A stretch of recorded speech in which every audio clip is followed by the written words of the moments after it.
Dive in the deep end, it's time to defend your movie.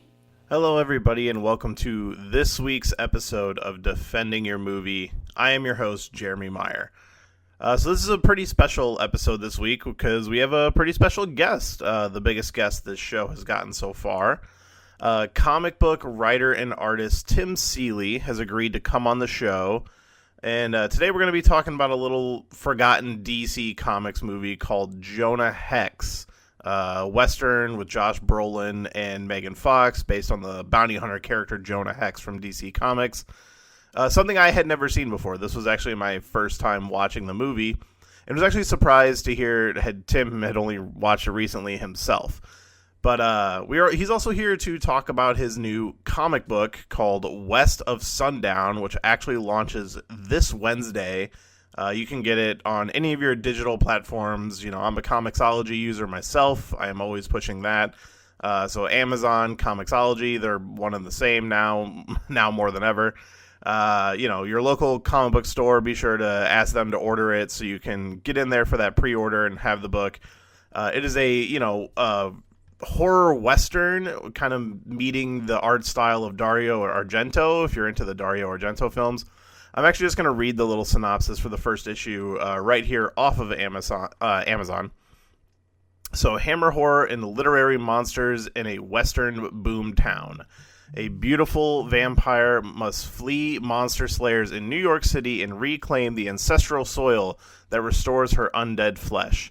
But the world has changed since she was reborn in the New Mexico desert, and now Constance de Arbend and her loyal assistant Dooley must adapt to life in the rough frontier town of Sangre de Morro, where all sorts of monsters have settled. So when I heard that description, I was immediately interested in this book. So I reached out to Tim to ask him to come on the show, and I'm honestly a fan of a lot of his other work. I want to shout out Revival is one of my favorite horror comics of all time. But he was gracious enough to come on, and we had a fun little chat. We talked Jonah Hex, but we also kind of get into some comic book stuff and other comic book movie discussion and discussion about westerns in general. And it was great to have him on, and I can't wait to have him back in the future. So before we get into the plugs for the episode, I do want to give one other small update. This is probably going to be the last episode for a little while here. If you've been keeping up on social media, I had a child recently. She is now 2 months old, and it's been awesome. Like, I love it so much, and I thought I was going to be able to come back a little sooner, but I think I just need to wait until she's a little older just so we can get the schedule down and she's a little more self-sufficient. So yeah, it's going to be a little bit of a break. I'm not sure exactly how long. I'm still trying to cram in some recordings here just so when I do come back, I have a lot more episodes to go. I am currently sitting on about 2 months worth of episodes. So I'm going to use this time to try to figure out the scheduling and everything, and just kind of take care of my kid for now. The show is definitely not going anywhere, but I just want to give everybody a heads up. Feel free to dive into the backlog. If you checked out Defending Your Movie but never checked out the old podcast, the shelved film podcast, go ahead and dive back into that stuff too. It's all still there on the feed. But yeah, I'm just gonna take this time and kind of enjoy her as a newborn. She's adorable. I've posted her on the social media a couple times if you're interested. It's been a fun, exciting experience. And once things have kind of settled down, we're still in that just kind of survive the newborn phase, and our place is a mess all the time. We're always tired and still trying to manage our day jobs. So it's best to just, let things kind of work themselves out, and, the show will come back even better, even stronger, and I can't wait. I can't wait to get through this and come back, and I have a lot of movies I want to talk about, so hopefully later this year, might be closer to summer. We'll see how it goes. But yeah, I don't want to have to stress about getting this out and also managing my child. She's going to come first for a little bit. So I appreciate everybody who's willing to stick around for that, or anyone who, decides to come back when we start launching episodes. So yeah, that'll be it for our discussion. Now let's get into our plugs, and then we can get right into our discussion with Jonah Hex. So as always, you can follow us on social media at Defending Movie on Twitter and Instagram. You can also follow the Patreon at patreon.com/Defending Movie. And as always, we have our merch store at belowthecollar.com/Defending Your Movie. And don't forget, with this being a horror-related episode, we are partnered up with the Cryptic Closet, which is now currently opening a brick-and-mortar store in Chicago. So if you're in the Chicago area... sorry about that. If you're in the Chicago area, be sure to check out the Horror House and, the Cryptic Closet. It is the same thing. Yeah, so my good friend Vinny finally, got his own brick and mortar store. Super excited about that. But also, if you order online at the Cryptic Closet, you can use code DEFENDING for 21% off your order. So, good partner with this horror-themed episode. Go pick up some horror-themed merchandise. Get yourself a nice t-shirt, maybe a collectible. Great guys over there. So without further ado, let's get into our Jonah Hex discussion with Tim Seeley.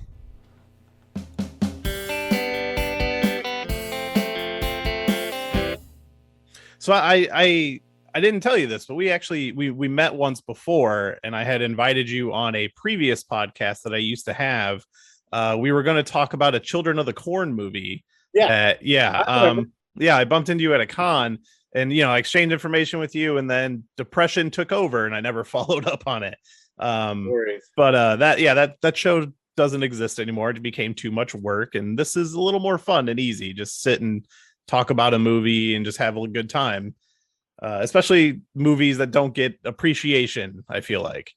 Well, I have so many bad movies I could have picked, but and ones that I would love to talk about, but we'll do this one because it ties in, and it's a DC movie. So, yeah, and actually, one of the other movies you had picked, I was like, oh man, I can't find this movie anywhere, and so we picked this one, which we're going to be talking about, Jonah Hex, and then literally like the next day, Cherry Falls went on Shudder, and I was like, oh shit, because I actually was super interested in that one. But I have another Brittany Murphy movie that I really love called Drive. It's The Other Drive, and it's just sort of a forgotten movie.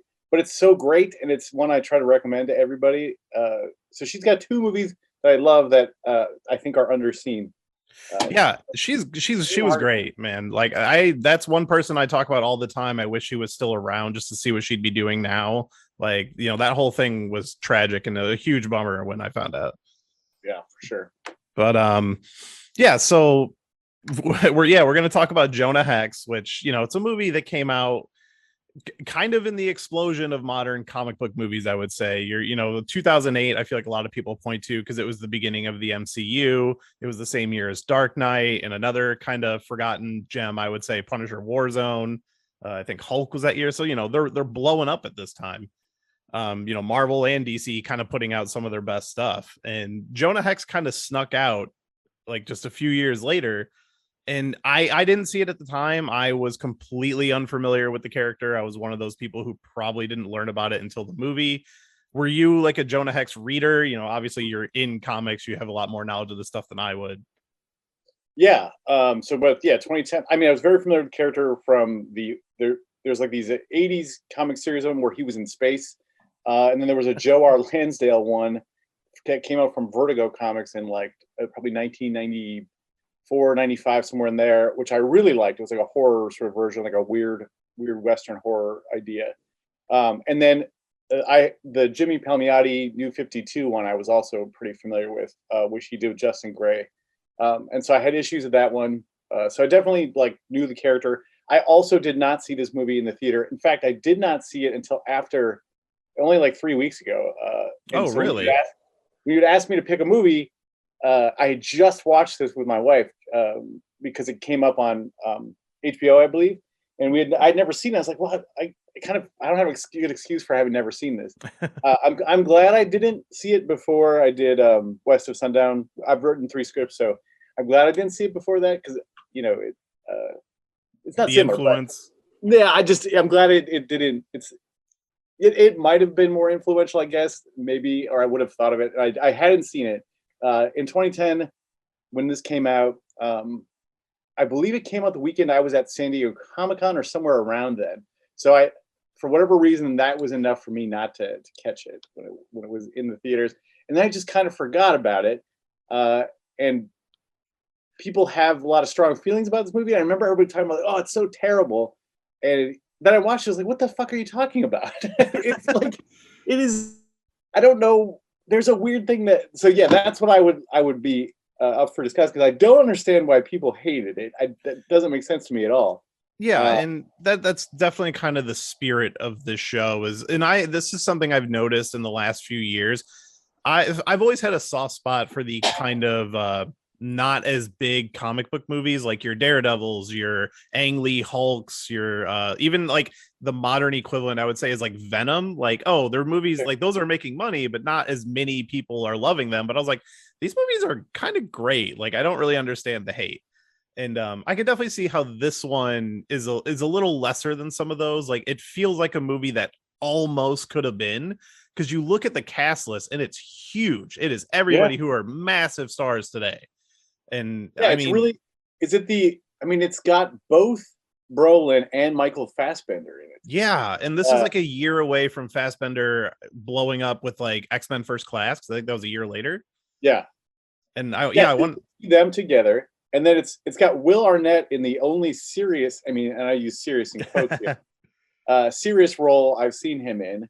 And then Megan Fox, so at the time, I think this is around then, but probably a little bit after, is that I was working on the Hack Slash comic in 2004, 2005, when they started taking that around as a movie in 2008 or so. She was like one of the actresses attached at various times, or they had pitched it to her. And I don't know the exact things about it, but she had mentioned it in some article or something like that.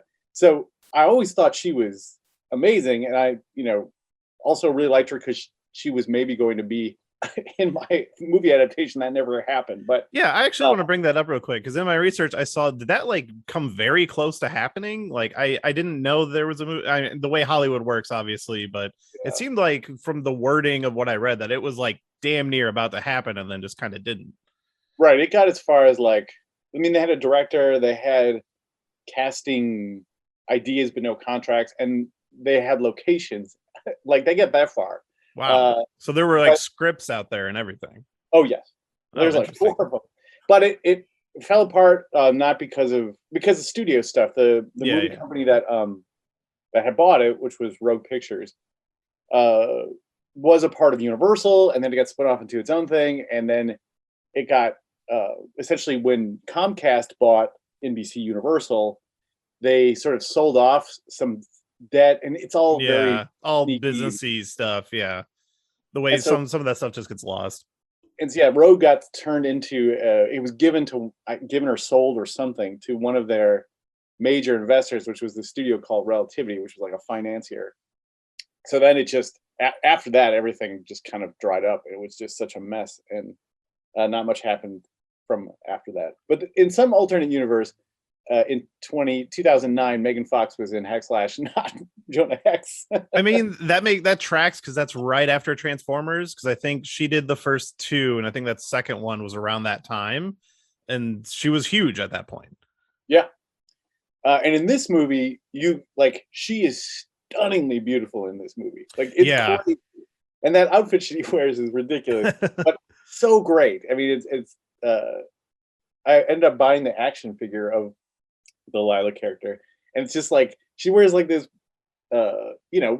Victorian sort of bustle thing, and then like the corsets and all that. Yeah, but then it's like she has no pants on, which was definitely not a thing that they would have done in that era, which is but it's an awesome design, and she looks so good. So like it's worth it to watch it just for Megan Fox being totally gorgeous. Oh, absolutely. If there's definitely a lot of opportunities to show her leg in the movie. Yeah, her leg is in the movie quite a lot, and her face. if there's a critique you could levy about that character, she doesn't really have anything to do, unfortunately. She just looks great, is a badass, then gets kidnapped. Like, that's kind of... Yeah, it definitely fills kind of the old school damsel in distress role a little bit, which you wouldn't see as much nowadays if it was made. But like the movie's also kind of short. Like it's not even 90 minutes. It's only like just over 80 minutes. And that would maybe be one of my only complaints, is like, you really could have put in a few more minutes of this film and kind of drug out some of the story. Like the whole opening segment where he gets scarred and they explain the whole situation. I was like, you're kind of brushing through the movie I want to see and then kind of jumping into the story. There's a couple weird things about that opening scene too. Is that what I like is that they kind of do it as a comic book, which is great. Yeah, it really caught me off guard. Super short and only partially animated, so it's like they do sort of comic book style and then these kind of animated sequences. Yeah, it's weird, but a lot of it I have to attribute to this is a Neville Dean and Taylor film. Yeah, right? That really surprised me when I saw that they wrote this movie, and honestly, it's like, oh, I wish they directed the movie, and that probably would have been the right choice. And I guess they were going to, and then had to back out at one point. Yeah, and this is around the time that they would have written that first Ghost Rider film, right? Too, as well. I think did they write the first one? I know they directed the second one. Yeah, maybe that's it. It would have been after the Crank films I think Gamer was right before this, which I believe was so it has like elements of their energy and their crazy ideas. So you see parts of that, like, and then the final plot is very them. It's because the plot is essentially that there's a character who's a Confederate general who worked with Jonah, and then he started going crazy and he became kind of a nihilist terrorist kind of guy, and he decides that he'll just destroy Washington as their Ulysses S. Grant, his enemy, is president now. And so he had some kind of weapon that they steal, which was designed by, is it Thomas? Who would design it? Is Thomas Edison or something like that? Something like that. Yeah, I'm not sure. It doesn't seem to say Eli Whitney. There we go. The guy who invented the press, right? The cotton gin. The cotton gin, yeah. And so he invented this weapon, which is quite different than the cotton gin, but it's like fires. They're very vague on how it works. Yeah, it's super cool. Yeah, it's like they fire these like giant cannonball looking things, and then those essentially serve as mini bombs, and then they shoot this like igniting orb that makes them all explode. Yeah, yes. And it just covers this huge area, and they blow up like an entire town. Like, it's so ridiculous.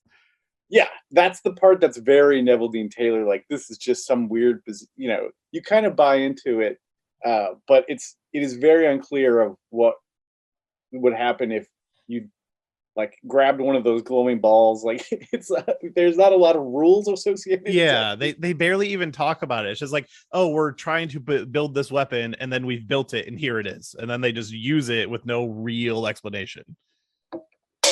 It's kind of just don't think about it too much. It just blows stuff up. Yeah. Yes, exactly. But you go ahead. That's a lot of those elements of just like I guess what people don't like in their Westerns, because this was not a hit and neither was Wild Wild West, which is like, sort of steampunky, or like that. For some reason, the audiences just hate that. If you do a Western, but you add like these, kind of snarky, like technology things and stuff, or make like some big, technological device, doomsday device, people are just like, no.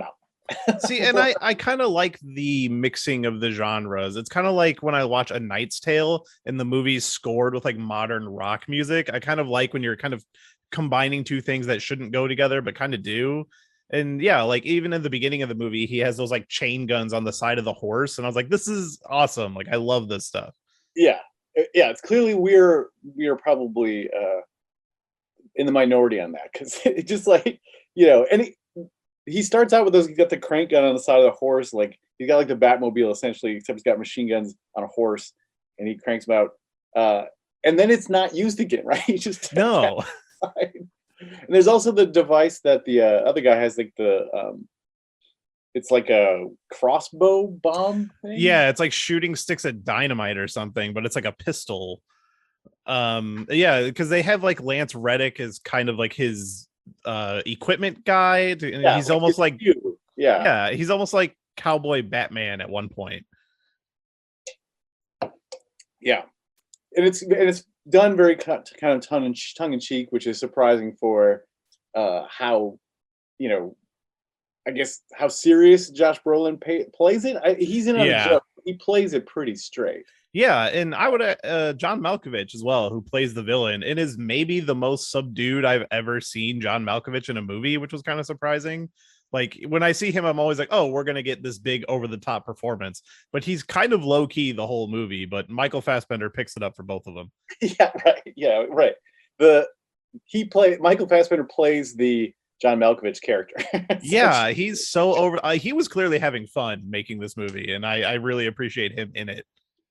Yeah, and he's very Irish, and he's got, like, for unknown reasons, some tattoos all over his face that kind of look like Maori or something, kind of vaguely. I'm not sure what the historical context was meant to be, but yeah, it's pretty interesting. Yeah, I mean, I'm always one of those people that Michael Fassbender should be in everything. So when he turns up, I'm always like, oh, this is definitely going to be fun.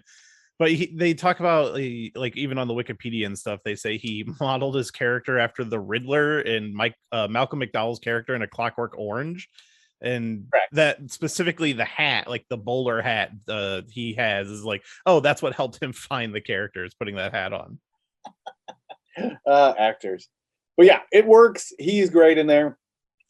He's very, vicious and sadistic and plays it, but he's playing a comic book, like, and I hate to use this term. He's playing, I guess maybe it's more accurate. He's playing a superhero comic book movie character.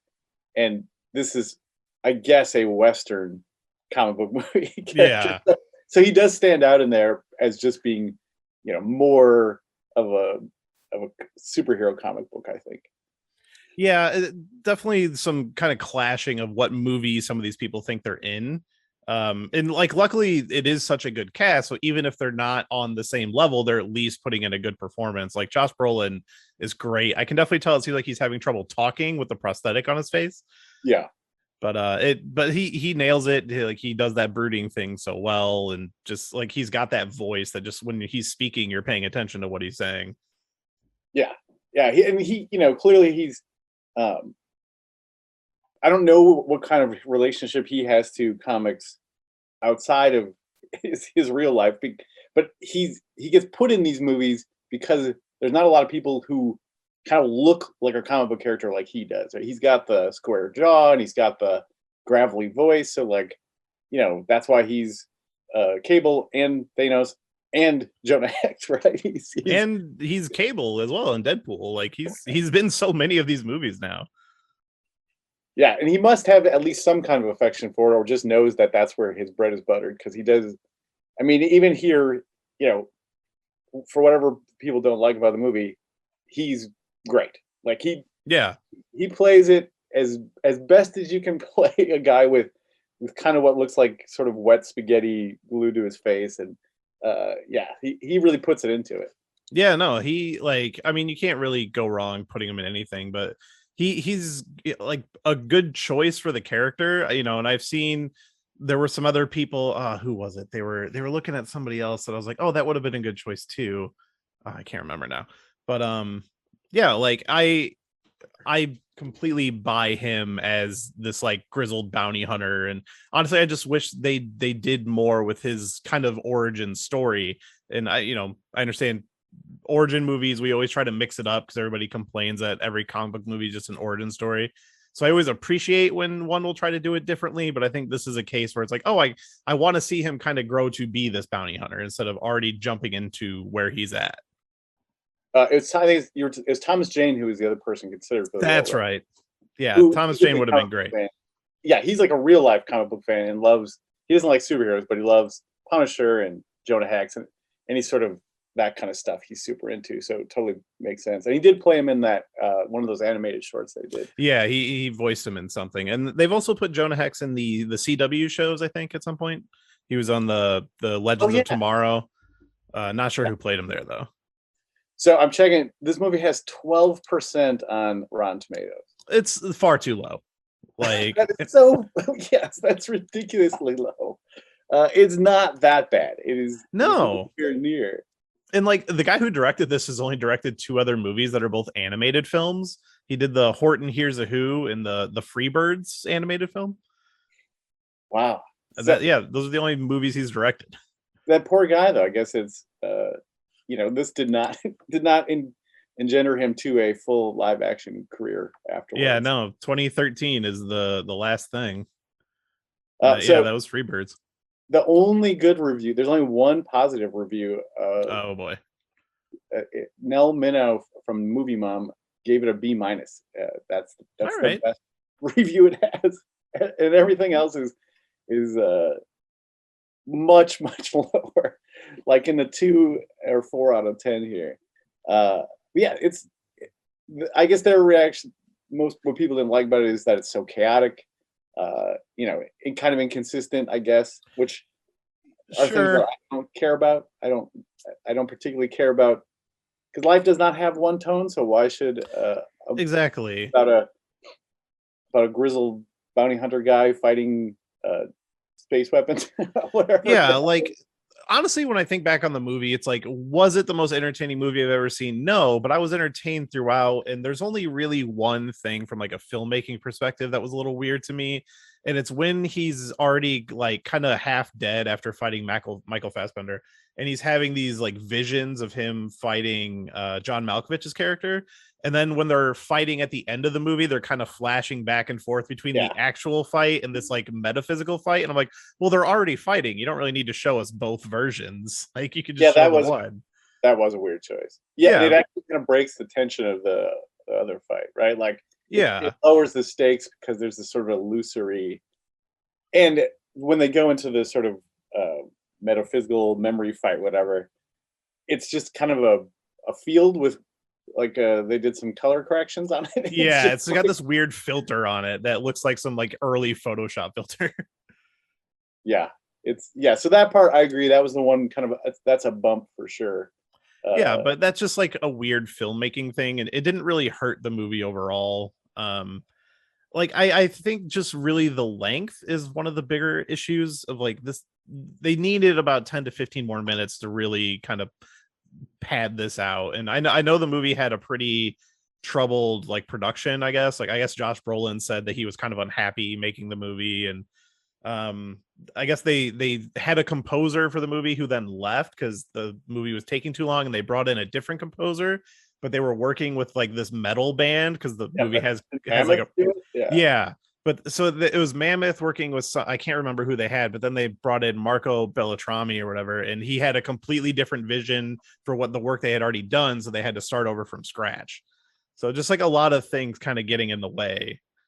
The music is fine. It's not and there are parts of it that work pretty well. And like I was saying with like A Knight's Tale, I like that it's kind of like a metal score in a Western, because that's not something you would generally see.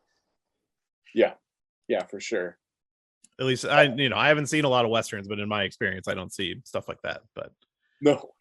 Yeah. You haven't seen a lot of Westerns? I've no. Any Westerns? Great Westerns. I definitely have huge, as a film buff guy, I have some embarrassing gaps. Like I've never seen the Man with No Name trilogy. I've never seen like The Godfather, stuff like that. But it's like movies where it's like, oh, I know what happens because I've seen things reference them or parody them or all this stuff over the years, and I've just never actually crossed paths with them. But yeah, like when it comes to Westerns, I've seen a lot more modern ones. But I've been trying to fill in that gap of my knowledge. And some of the ones I do like, I know are not good. Like I'm a big fan of, I think it's called American Outlaws with Colin Farrell and I think Scott Conn, which it's not a great movie, but it's like a fun action movie.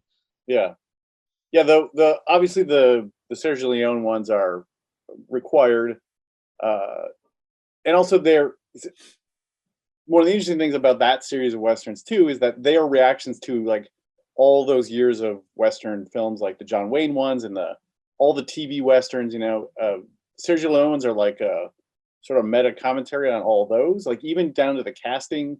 So it's interesting that I think for a lot of people, those are sort of Westerns they know, but it's sort of like reading Watchmen first to some degree.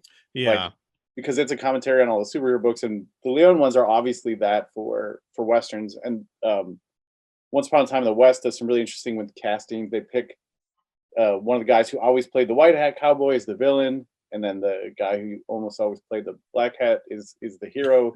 And so is they play that around is with that a lot actual lingo for Western movies? Is the white hat, black hat? yeah. Oh, I mean, yeah, okay. because you go back to in the TV shows, they used to. It was very obvious they would do the white hat, black hat thing. Yeah. But the old Western TV shows, and it was the biggest genre on TV at the time, was black and white. So for Oh, it makes sense. kind of ease of character design, they would have the good guy, the sheriff, usually had a white hat, and they would actually like Black Bart type characters. Like that's a reason there's a stereotype of that, because that is a real thing. Yeah. Yeah, I mean, most recently I went out of my way for Tombstone for the first time. Oh, that's a good one. Yeah. That movie's great. I mean, obviously Val Kilmer is the thing everybody talks about in that movie. He is wonderful. Yeah. But yeah, like I'm a big video game guy. So when Red Dead Redemption 2 came out, I got super sucked into that. And it's like, all right, well, time to start watching more Westerns. And I've been kind of going out of my way for some recently. But other than that, it's like modern, technically Westerns, like technically Star Wars, The Mandalorian is a Western and stuff like that, Yeah. Things like that suck me in. That it's really a samurai movie, right? Which is then because they're using Lone Wolf and Cub basically, and then they do Seven Samurai, Magnificent Seven, like the cultural feedback loop of samurai movies, Westerns, back to that, add in Star Wars in there. It's all like a straight line through them. Right, exactly. Which is, and they, most Westerns sort of have elements of things that are real and true, but like, that you can get away with a lot of sort of stylization, and the Leone movies are very much that. They're realistic, but they're also just really stylized, interesting stories, and they have elements of those Kurosawa kind of samurai films and stuff. Yeah. What is the first of the what's his name? The Man with No Name trilogy. Fistful of Dollars? Yeah. I mean, isn't that basically just Yojimbo? Yep. Yeah, pretty much. So, which, I own Yojimbo and still haven't watched that either. But that's just one I picked up on a sale. I was like, yes, I love samurai movies. I will get to this, and just haven't found the time yet. Yeah, it's interesting. And then, obviously, if you haven't seen Magnificent Seven, it's really, really good. That's a Western, but it's based on Seven Samurai. They're all sort of have that same DNA, and obviously the idea behind so much of these movies is they're about the sort of encroachment of civilization, right? Like, sort of the best old West stories are kind of, it's this town is still savage, or this place is still savage, and someone is coming into it, to kind of uphold the law or do something. And then in the meantime, there's always this impending threat of the government recognizing these places, and which is the plot of Once Upon a Time in the West, is the train lines coming through, and so like these places will no longer. The goal is usually like buy up some land, and then it'll be bought by the government, or take land, whatever the case is. Usually of that, which is also some degree samurai movies are, the things are civilized, and the last sort of people with honor who these masterless swordsmen, and they're all kind of tied together in what they're about, I guess. Yeah. And so were you a big fan of Westerns, and like, is that kind of what led you to do a Western comic? Yeah. Well, when I was a kid, my grandpa only watched two kinds of movies, and that was Westerns and World War II movies. And he was a World War II veteran. He was not a Western veteran, but he just, those are only really the two kind of movies that he watched. So they were always on when I was visiting my grandparents, and so like I was always familiar with the tropes of them, and the ideas of kind of that kind of hero. So I think it was always influential, but it wasn't until I was in probably like college or high school that I started watching the cinematic ones, the really great, like the legendary sort of Westerns that the Leone ones and all that sort of stuff. because I think it's, they're great sort of element. They're things of their time to some degree, but Yeah. they're really also timeless, which is what I've always liked about a lot of great westerns, is that they don't particularly age. I mean, the sort of where they're set and the tropes of those things kind of remain pretty universal. So they're, in a way that's a lot of other stuff kind of ages. Westerns still, and especially if they're as well made as the Sergio Leone ones, you're like, you can just watch them now and they feel new. Yeah, it's history, and history isn't going to change. It's always like a set time, which actually reminds me, you put out like an interesting tweet the other day of like, isn't it weird that we have more Western content than the actual time period that existed? Like in terms of like minutes that's and up for out. debate. But the actual, I mean, it depends on who's defining it. But a lot of people who kind of study that period would say the sort of the Wild West period is really only about 20 years or so, because it's essentially once places start getting absorbed into the U.S. And they put in like actual order instead of these sort of like lone sheriffs and stuff. Then it kind of becomes more civilized, right? Like, and there are other people that say the Wild West lasts all the way up through Prohibition, which is probably not. That's one version of it. But if it's only like 20 years, and you take 20 years times, 365 days times 24, there's probably not as many hours in the West than there is of Western content. Because think of all the hundreds and thousands of TV shows and movies and Lonesome Dove and all those like long running TV shows and of Western stuff. It probably is more made up stuff than there was actual hours of Western life, I guess. Yeah, and it's always a time period that I feel like people just keep coming back to. Like we had major Western movies coming out even this year. There was that big one on Netflix with like Idris Elba and stuff, which I keep forgetting which the is name great. of. Yeah, Totally recommend it. I've been trying to get to that one because like I ended up watching a lot of movies at work, but that's one I kind of want to sit down and watch. Yeah, it's a really interesting idea in that it takes real people, like a bunch of these black outlaws. It's called The Harder They Fall. That's it. But but they never met in real life. But it basically sort of says like, well, what if they? It's kind of Young Guns, that was kind of the plot of Young Guns to some degree. Okay. Right. We don't know if these people, specifically knew each other or hung out. But here's this idea that they're all together. It kind of does that.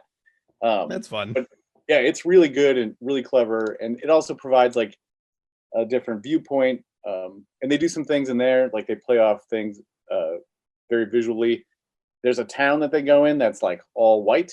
I heard about this part. It's literally white. Like all the buildings are painted white, and all the so that part is pretty clever too. Yeah, that sounds fun. I really want to check that one out. That was one of the movies from last year that it's like on my list to watch that I just didn't get to yet. And with it being on Netflix, I have no excuse. Yeah, that's a great one. And it's clearly also influenced by some of these big ones that we're talking about as well, like the Once Upon a Time in the West and all that sort of stuff. Yeah. So to bring it to your comic a little bit, which when we post this, it'll be coming out on, because we post on Monday, and the comic I assume will drop on a Wednesday. Is that what the 23rd is? Yeah, it comes out. When does it come? March 23rd, I think, right? Yeah. Yes. Okay. So you had said that you were kind of glad you hadn't watched Jonah Hex before writing it, but like, was there stuff you went back and did watch for it? Because I mean, you're also kind of combining inspirations here, because it's a Western, but it's also horror.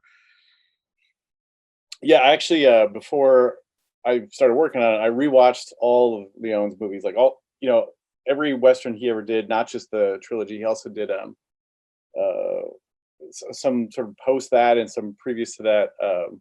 And then I read it. So the original idea for West of Sundown was basically saying that, like, the Victorian era of which we kind of think of it, over in England and stuff, which a lot of these original classic horror stories take place, actually did happen close in time to the American West, right? So, the American West, kind of, if it's defined around the sort of 1860s to the 1890s, somewhere in there, and then Dracula takes place in 1890 something, and Carmilla and all that sort of stuff takes place around then. Obviously, Frankenstein takes place in much earlier, like in the 1700s. I can't remember when Frankenstein takes place, but it's long, long before that. But the I'm idea actually is, wondering when. Also, like when was like Interview with the Vampire? Oh, that was like 1700s. yeah, I think some of them, the sort of more classic ones that inspire stuff. I think Yeah, this was kind of a Mary Shelley essentially invented science fiction as a genre and kind of popularized it, and so a lot of these stories are kind of happening around then. And then the big inspiration for me was these older stories, these 1800s horror stories. That's kind of European. All these stories are European, and then there's also this mythology being created in the United States. This new mythology kind of being created. Here's the new monster. Here's the new, and also they're encroaching on native cultures, which have been there for thousands and thousands of years, and they have sort of their own legends, their own stories, their own horror stories. So the idea was like, what if these things had all crashed into each other? And that was kind of the inspiration for our story, which has a vampire. She lives in New York City. Her name is Constance, and she's kind of this aristocratic vampire, and she's living in New York. She's like living the high life. She's invited to all these events. We see her with some of the Boss Tweed and some of the big characters of that era in New York, and then she's attacked by these hunters, and we play with the sort of Dracula rules, which is that she has to be surrounded by the soil of her homeland, which is a big part of Dracula. When he yeah. goes to England, he has to bring crates of his own soil with him. I feel like that gets forgotten in a lot of vampire stuff. Yeah, well, and that's what we want to go back and use some of these rules that people kind of erased, because it was, obviously the monster stories change. It used to be vampires could feed on someone without killing them, and they could take little bits of blood at a time and stuff, and you didn't turn into a vampire just by getting bitten. There was a whole thing. Yeah. So we went back and used the Dracula rules, and she loses her soil, and now she has to go home, and we find out that she was created in the area that would eventually become New Mexico, in the 1600s. And so she has to go back there. And of course, a town has popped up where she used to go. So now there's a loose civilization there on her land. So, it allows us to put a bunch of different stuff together and really dive into some of my favorite things about Westerns and some of my favorite things about these monster stories too. Yeah, no, it sounds fun, and the cover for that first issue is just awesome. Like that immediately caught my eye about this book. Yeah, we let ourselves, be really influenced by the old posters. The old Hammer Horror was a huge influence on us for this. Hammer is a film company that was based out of England. They started around the 40s and 50s, but I think we all kind of think that they hit their stride in like the late 60s, 70s, when they would do all these. I've been working my way through some of those classic like Hammer horror monster movies, and they're really great. Yeah, what they would do is they had Shakespearean actors, and they would have really good scripts, and then they would film them with like tons of cleavage and blood. So like they were very like high quality, and they treated them seriously, but they filled them with like this low culture stuff, like hot red blood and just so much boobs. All their movies are just boobs to wall boobs. Yeah. So we were really influenced by them, and they had amazing posters and a lot of really great illustrators. So we kind of combined the aesthetics of like the Leone films, like the Man with No Name trilogy and stuff, and then we combined that with the Hammer idea. It was kind of our touchstone, and then we obviously had to modernize it. It can't be totally 60s, but but you can see the roots of our inspiration there. Yeah, no, I am really excited for the book. It kind of came at the right time because I literally have just been going through some of those movies at this time, and it's like as soon as I saw it, I was like, oh, this is like exactly what I'm looking for. And I'm a big fan of your horror work, to be honest. Like Revival is one of my favorite comic series of all time. So like, seeing your name on it and seeing the art and hearing the story, I'm like, oh, this sounds awesome. Like I'm super into this. Yeah, do you have a favorite of the Hammer films you've seen so far? So I've really only watched the first couple Draculas, and then the Mummy the first Mummy one, and I because I also have been going through some of the Universal ones because I haven't seen all those, and I actually really like the Hammer Mummy a lot better because that Universal one is kind of hard to get through. But the first Dracula with Christopher Lee is so far my favorite. So the two my favorites, the ones I would recommend, are the craziest ones. Is if you haven't seen Dracula AD 1972.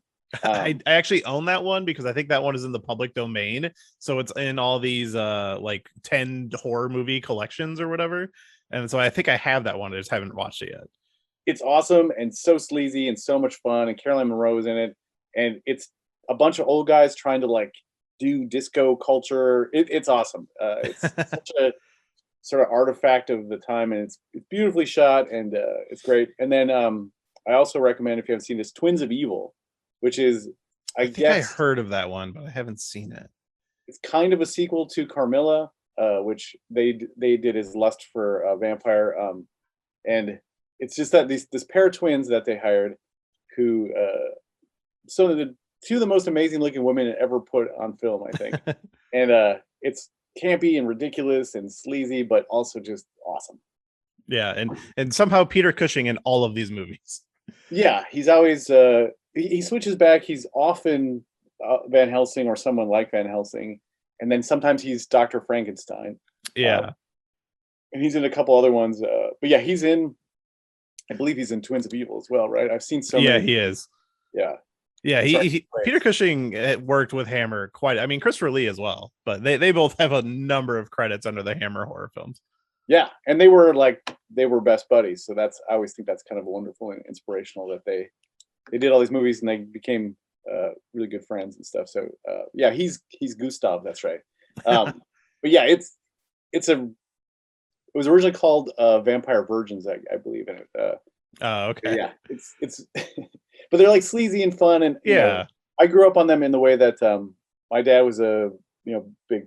So my grandpa was the Western buff. My dad was a horror buff, and so he was always, when he was a kid, like in the like when he's a teenager, you would go see like a double feature of Hammer stuff, and so he was always collecting those in the 80s when I was a kid, and I had kind of come back to those to find them because really hard to find for a couple years there, and you could get them sometimes at comic conventions. They would have them on, it'd be like the uncensored Ingrid Pitt, and it'd be just like some guy had recorded it on a shitty VHS tape and folded a piece of paper around it, would sell to you for $11 or whatever. So that's how I kind of got back into those, and I just always liked the low culture stuff. That's always kind of my favorite stuff, like what normal people would call sleazy or B yeah, movie. no, I totally get you on that. I mean, even now, some of them are kind of hard to get through. Like, they're not super widely available, but there are some Blu-ray collections that are coming out now of just like a bunch of different random ones. And they do have, I think, kind of like the main monster movies in one Blu-ray set, which I know a lot of people say Frankenstein is one of their best ones. Yeah. Was it The Creature of Frankenstein, which is the one where that one's great, where they make a Frankenstein caveman. It doesn't really make sense, but it's awesome. Yeah, it's pretty great. But yeah, there's some just really innovative, fun stuff with what Hammer was doing at the time. So we use a lot of that. We use a lot of the Western stuff, and the artist Jim Terry, he's a guy I've known for probably about 15 years, but I knew if I told him, Jim, I want to do something that combines Leon with Hammer, he would just not be able to release. And I were resisting. I was right. Like, I called him and I said I want to do it. He's like, all right, I'm in. And I didn't have to pitch him on it hardly at all. So yeah, no, I can't wait to see it. And actually, because this reminds me, looking up the artist, he's also, which you guys both worked on, a Crow comic as well. And there's, to bring it back to Jonah Hex for a minute, there's a moment in the very beginning of the movie where he talks about like when he's left for dead or whatever, that a crow appears, and he says it didn't make me invincible, but it just like reminded me of like death or something. I was like, are they directly referencing the crow? Like, do they think we're gonna get these confused? Yeah. That ended up, I guess maybe one of the complaints that people would have about it is that the way that they played the kind of horror elements of him being cursed, is really cool and really interesting, and it doesn't get played very much, right? Yeah, I was gonna ask how you felt about his like ability, which I guess is not from the comic books, but the way he can like pull dead people back into the world of the living to talk about them or whatever. Like at first I was like, this seems kind of cheesy, but I actually really liked the scene where he goes to the graveyard to talk to the dude's son that he killed. Like I thought that was actually a really good use of that. Yeah, I thought that was cool. Again, it is not part of the comics, and Jonah Hex in the comics, when they play sort of horror elements of him, it's mostly just sort of like the sort of violence and the human kind of horror aspects. Although the Vertigo series that Lansdale did have some kind of that stuff, but they chose it clearly because it was cinematic. It's something that you could get some really interesting visuals for. And it does work in particular in that scene. It works really well. And then in the other one where the guy who has sort of been tortured and is left in that cage. Yeah. And that works pretty well too. But again, it's not super consistent, and it's not, I mean, maybe it didn't need to be explained. It's either too explained or not enough. It's probably the critique that people would have with it. Yeah, because like they don't explain the weapon, and then they have this kind of explanation about his abilities or whatever. It's the inconsistency is maybe one of the bigger issues here. And I think, like you said, and clearly there's some cutting room floor stuff here, I'm sure. And so the movie is short, and maybe that was done to, like, hey, this movie's not going great. Let's just cut it out, keep it short. People go see it. It's just, but it may have lost some of that clarity because of that stuff, right? Like that they just like, let's keep the pace going. And I'd be curious to read the screenplay of this and see how much the ideas. I know a lot of it was rewritten. I guess the director also did like an uncredited pass on it as well. Yeah. I would love to see if there's like deleted scenes that maybe like, if these were kind of just cut back in, because I actually am a fan of doing like fan edits and stuff. Yeah. And it'd be interesting to see if there were like deleted scenes that if you cut back into the movie might help it like flesh it out a little bit. Yeah. And again, we can only judge by what is on the screen as far as it goes. But I guess the thing that has surprised me about it is just that it, like, even reading these reviews on Rotten Tomatoes, like, what movie did you guys see? You hate this so much. It's like, it's pretty. It's not great, but it's not terrible. And that shocks me, I guess. I've been having this experience in the last few years of watching movies that I skipped over because a lot of people said were not great, and then going back and watching them now and discovering that, like, I love this. Like, what was everybody talking about? And I just think people let expectations consume their experience. And like, even movie, like I've definitely discovered like big movies that come out recently, sometimes I need to watch twice. Like when The Last Jedi came out, I watched it once and I was like, I don't know how I feel about this. And then the second time I watched it, I loved it. And like, there's been tons of other movies like that. I'm like, look, if you didn't like it the first time, maybe give it a second watch, and you have those expectations out of the way, and maybe you'll find the enjoyment the second time around. Yeah, that absolutely. I mean, my biggest frustration lately with all sort of entertainment stuff is that people, they do rely on their preconceived narrative of what this is going to be. And I think a lot of the hate towards something like Last Jedi was this sort of they're going woke or whatever, some crap. Yeah. People didn't see it. They didn't watch it as a movie for what it is. They put it in some kind of political, that it's a war to hate it, or it's a war to defend it. Either way, like, and honestly, that rhetoric is what made me start this podcast. Like when I ended my other podcast, I was like, I want to do a movie podcast, but what I want to do, and I always just found myself being more positive about things that people were shitting on all the time, and I was like, oh, that's the show. Like, that is just like, I want more positivity in movies and entertainment. And like I have a coworker who, when WandaVision was going on, he was one of these people like, oh, Mephisto's going to be in this episode. Oh, wait, no, Mephisto's going to be in this episode. And then when the show ended, he's like, didn't like it because Mephisto never showed up. I'm like, that's your fault. Like, nobody said he was going to be there. So I don't understand that. Yeah, I guess that, and I deal with this in writing comics all the time, is that you often deal with what people, people always do this thing as well. it's not what I would have done. It's like, well, that's not the job, right? Yeah. Like, my job is not to do what you would have done or what, you expected it. I had an assignment and I did it to the execution of what I can do with skills and what I thought, what I wanted to put out there. And so Yeah. it is a frustrating.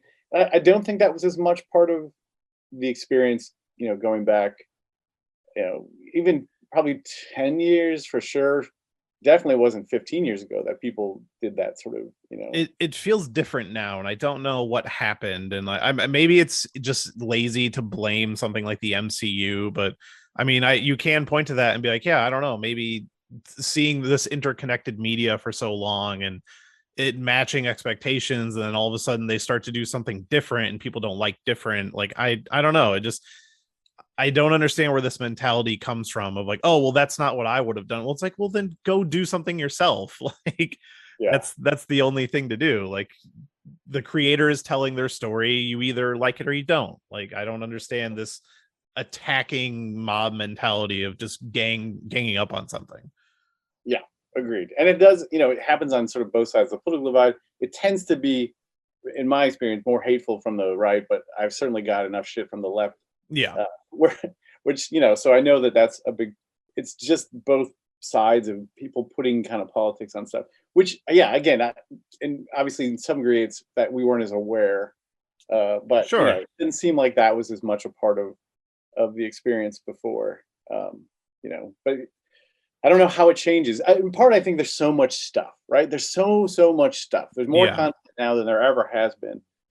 Because all these platforms are sort of jockeying for eyes, it's attention, and that's more important than everything. So they can justify making a ton of shit, even if it maybe doesn't find a huge audience. It still gets them subscribers. It gets them, So in part, I think like people are almost kind of, I don't want to say spoiled, but because that's not quite right. But there's so much stuff that just you can kind of live in a world of just things that are made for you, right? Yeah, and not only is there so much stuff, we have it all at our fingertips because everything is streaming now, or everything is digital. Like if I want a new comic, I mostly buy digital nowadays, so it's there. And if I don't like that, I can immediately have access to something else.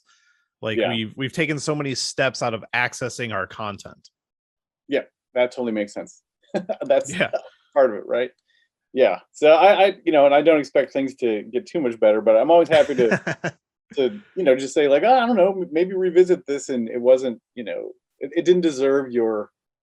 There's so few things that I find that deserve any of the venom, because and I don't mean the character, but but movies that people just absolutely hate. Like, I can't really think of any movies I absolutely hate, or comics, or there's stuff I certainly think that maybe they didn't. Because I think you should judge things of what they were trying to do. What were you trying to do? Okay. Well, that didn't come together. You didn't do what you tried to do. And here's the sort of technical things about filmmaking or writing that are not accomplished here. But yeah, like just vehemently hating something I don't get. There's not much I vehemently hate. Yeah, a more modern example and something like this is the Snyder Cut is like a really weird entry into this whole fandom thing of, hey, that the experiences on that first movie and what that first movie came out, I totally understand all the trouble with that stuff. But I still think rewarding that fandom by putting out that thing, but at the same time, I wanted to see that thing. And like, I wish they had just done that originally. And I'm so mad, and it's unfortunate that it got to be where it is. That, in the end, it was better than the other cut, but it still wasn't. Still didn't really work, right? It was still too long, and it's still the same movie in a way. Yeah, and like kind of soulless, and it had moments though. But yeah, I agree. Absolutely. I was kind of like, I mean, all that for this, Yeah, I was like, you're setting a dangerous precedent, and like you should have just put out this version to begin with, and now I don't think it's going to get better. And now I see people surprised of like, well, why aren't they being better? They got what they want. It's like, yeah, you gave a mouse a cookie, man. Have you not read that book? Right. Yeah. And in the end, it's a weird movie in that it undoes itself, because you get the movie and it ends, and then you have that weird flash into the future, and then it undoes itself, right? Because the whole movie is like, hey, Superman didn't turn out to be this monster. We saved him from being that. And he's inherently a good person, so great. And having a team is what helped him do that. Like, okay, I get that. And then they're like, oh yeah, but also he killed a bunch of people. Yeah, what the hell? You undid the whole movie. Yeah, we're still trying to set up this future sequel that's probably never going to happen, and it's I don't know, that it's such an interesting thing. And like, you know, now they're doing it with David Ayer and the Suicide Squad, which I'm like, honestly, I would have rather have seen that one. But it's just a dangerous precedent to, like, you need to kind of stand your ground in a way and be like, no, this is the work we stood by, and you know, maybe you should have stood by the better work the first time. That part's on them. But executives get involved, obviously, and you know, yeah, even we're talking about Jonah Hex. Clearly, there was someone came in and tried to turn this thing. I don't know, you know, whatever the vision that the creator had. Someone told them, no, do this, and it didn't work. So I saw one thing. Josh Brolin said they had to reshoot 66 pages in like 12 days or something like that, and like that's a lot of work for a movie. Wow, I mean that explains a lot too. Then I don't know what is there a reason they had to shoot it? It doesn't say. It just says that was one of the reasons why he was unhappy, and that's the story that he told. And just implying that maybe the schedule was hectic, that maybe they didn't have enough time. Maybe similar to what happened with that Snowman movie, where they literally just ran out of time to finish filming the script. Yeah. Huh. I mean, it's hard to make movies, so that the shit gets fucked up is not too bad. So I guess, you know, in the end, I think people should give this movie give it another chance. It's not perfect, it's not great, but it is entertaining, and a lot of talented people put in some interesting ideas. Nobody sets out to make a bad film, and clearly that was not the case here. Yeah, exactly. It has a lot of people put some heart. There's some great moments of heart, and we talked about Fassbender clearly having a good old time, and I do think Malkovich is doing something. Will Arnett is doing something interesting. He's enjoying himself in there. Never a boring actor for sure. No, so I recommend it. I'll defend it. I hope people get back into it, give it a chance. Yeah, just a little more positivity in our movies. That's all we're asking. Yeah, exactly. But all right, I want to thank you, man, for coming on and doing this. This has been a lot of fun. Thank you. And West of Sundown, March 23rd, right? Yep, from Vault Comics. And I think now you put your orders in. I think FOC is the final order cut off in comics. I believe it's next week sometime. So if you want to order it, tell your retailer now. We have a bunch of cool incentive covers and other things like that. But I just want you to read it. So yeah, check it out. Yeah, I already got my pre-order in, so I'm excited. But all right, thank you for coming on, and I just want to thank everyone for listening. All right, man. Thank you. Thank you.